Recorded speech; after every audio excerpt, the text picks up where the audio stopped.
భగవద్ రామానుజాచార్య 108 దివ్య దేశాల ద్వితీయ బ్రహ్మోత్సవాలు కన్నుల పండుగగా సాగుతున్నాయి. సాకేత రామయ్యకు శేషవాహన సేవ, 18 మంది దివ్య దేశాధీశులకు 18 గరుడ సేవలతో ముచ్చింతల్ ఇలా వైకుంఠపురిని తలపించింది.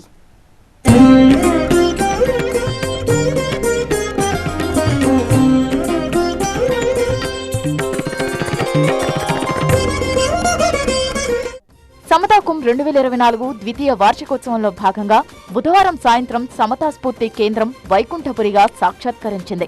శేష వాహనంపై కొలువైన సాకేత రామయ్య పర్యవేక్షణలో శ్రీరంగం మొదలు తిరుక్కణపురం వరకు 18 దివ్య దేశాధీశుల గరుడ సేవ కమనీయంగా రమణీయంగా సాగింది.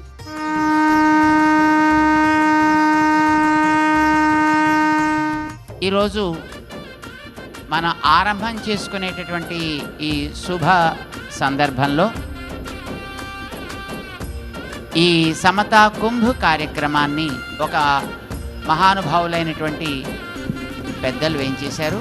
పూజ్య పరమ పూజ్య శ్రీ రాకేష్ ప్రసాద్ మహారాజ్.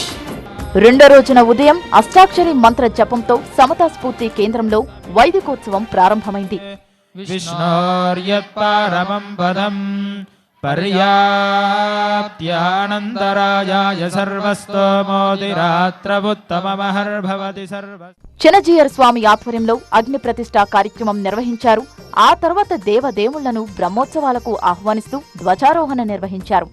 ఈ వేడుకకు యజ్ఞకర్తగా సాకేత రామయ్య సూర్యప్రభ వాహనంపై తరలివచ్చారు. గరుడ పట ఆవిష్కరణ అనంతరం భక్తులకు తీర్థ ప్రసాదాలను అనుగ్రహించారు చినజీయర్ స్వామి. గరుడ ప్రసాదం ఎంతో విశిష్టమైనదని భావిస్తారు భక్తులు. పూర్ణాహుతితో ఉదయం కార్యక్రమం పరిపూర్ణమైంది. భక్తులతో విష్ణు సహస్ర పారాయణం చేయించారు చినజీయర్ స్వామి. ఘంటసాల పవన్ ఆధ్వర్యంలో నృత్య ప్రదర్శన, సంగీత దర్శకులు పడాల తారక రామారావు బృందం భక్తి సంగీత విభావరి, భావన పెద్దప్రోలు శిష్య బృందంచే సాంస్కృతిక కార్యక్రమాలు భక్తులను అలరించాయి. గురువారం ఉదయం 11 గంటలకు రామానుజ నుత్తందారి పారాయణ ఉంటుంది. సాయంత్రం సాకేత రామయ్య చంద్రప్రభ వాహన సేవ, 18 మంది దివ్యాదేశ ధీసులకు గరుడ సేవలు నిర్వహిస్తారు. రామానుజాచార్య దివ్యాజ్ఞ వద్యతాం అభివద్దితాం అన్నట్టుగా సమతామూర్తి స్ఫూర్తి విశ్వవ్యాప్తంగా విరాజిల్లుతోంది.